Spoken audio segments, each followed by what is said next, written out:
The day I heard the voice was just like any other, a rainy gray morning that seemed to stretch endlessly.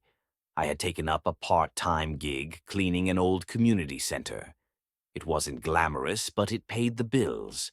The place was mostly deserted, a relic of better times, with cracked tiles, flickering lights, and a musty odor that clung to everything.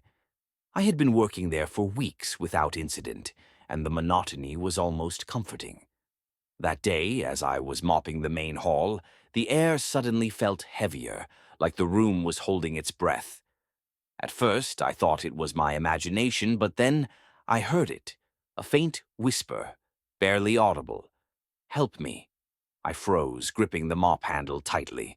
The voice sounded distant, as if coming from deep within the building.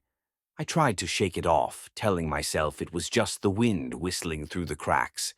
But when it came again, clearer this time, I couldn't ignore it. "Please, help me." It was a child's voice, soft and desperate.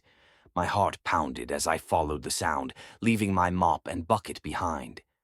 The voice seemed to lead me toward the basement, a place I had never dared to explore. The basement door was old and creaked loudly as I pushed it open. A chill rushed out, making me shiver.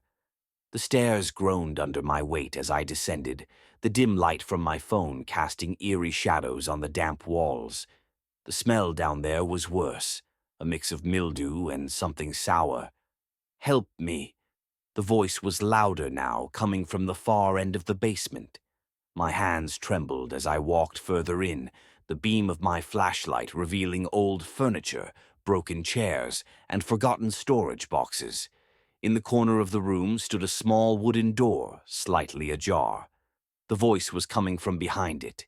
"Hello," I called out, my voice cracking. "Is someone there?" No response, just a faint, rhythmic tapping sound. I hesitated but pushed the door open.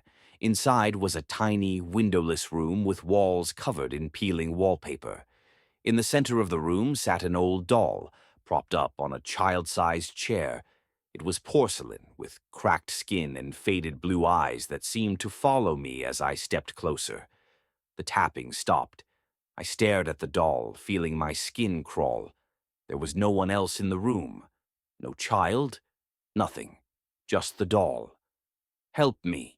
The voice came again, but this time it was behind me. I spun around, heart racing, but the room was empty.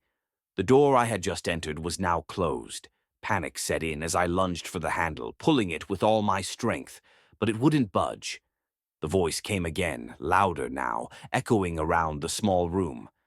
"You shouldn't have come here." The doll's head turned slowly to face me, its cracked lips parting in a twisted smile.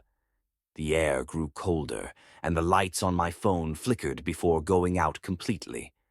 In the darkness I heard laughter, high-pitched, mocking, and unrelenting. My screams joined the chaos, but I wasn't sure if anyone outside could hear me. When they found me the next morning, I was sitting at the top of the basement stairs, clutching the mop handle like a lifeline. I couldn't remember how I got out of that room, and I didn't tell anyone about the voice or the doll. I quit the job that day. But sometimes, late at night, when the wind howls outside my window, I hear it again, soft, desperate, and chilling. "Help me."